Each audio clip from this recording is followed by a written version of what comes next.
Përshëndetje të nderuar zonja dhe zotrim, përshëndetje të dashur miq.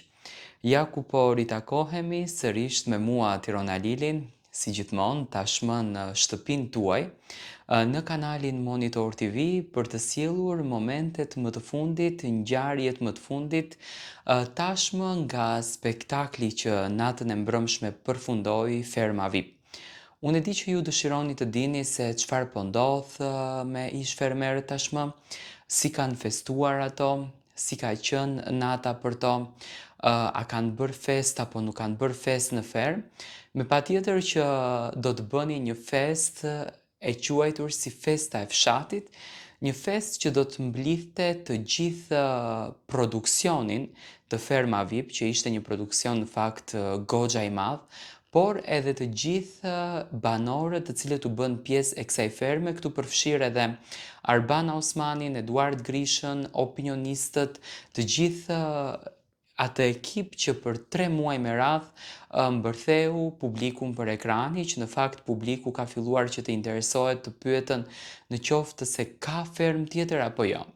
Nga suksesi jashtëzakonshëm që korën këtë sezon, jam i bindur që do të vjen së shpejti edhe ferma e radhës, një fermë që në fakt do të na dhurojë të gjithëve dashuri, do të na dhurojë të gjithëve përkushtim që ta ndjekim, ta shohim dhe ta jetojmë fermën. Sonte fermerët kanë festuar ndryshe. Sonte kanë festuar në shtëpinë ku ato i ndanë të gjitha emocionet, ku ato i kaluan të gjitha momentet dhe ku ato i jetuan edhe dashuritë e tyre. Këngë, muzikë, hare, shoqëruar edhe nga diva e muzikës popullore, bilbili i muzikës shqiptare, Merita Halili, fermerët kanë kaluar momentet më të bukura, gjë të cilën unë tashmë do ta ndaj në disa video këtu së bashku me ju. Unë ju ftoj që të ndiqni momentet e bukura që këto fermer kanë kaluar në këtë fest sonte dhe të shikoni gëzimin e tyre duke manifestuar tashmë një arritje të jashtëzakonshme që kanë bërë me këtë epizod.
Nga do qofshimi se erdhën Japanqiska në këtë vend. Jeni gati, go! Ku ka si Tirana, e ku ka si Tirana, ku ka si Tirana, lali, ku ka si Tirana, ku ka si Tirana, e ku ka si Tirana, ku ka si Tirana, ku ka si Tirana.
Guarda, ti sei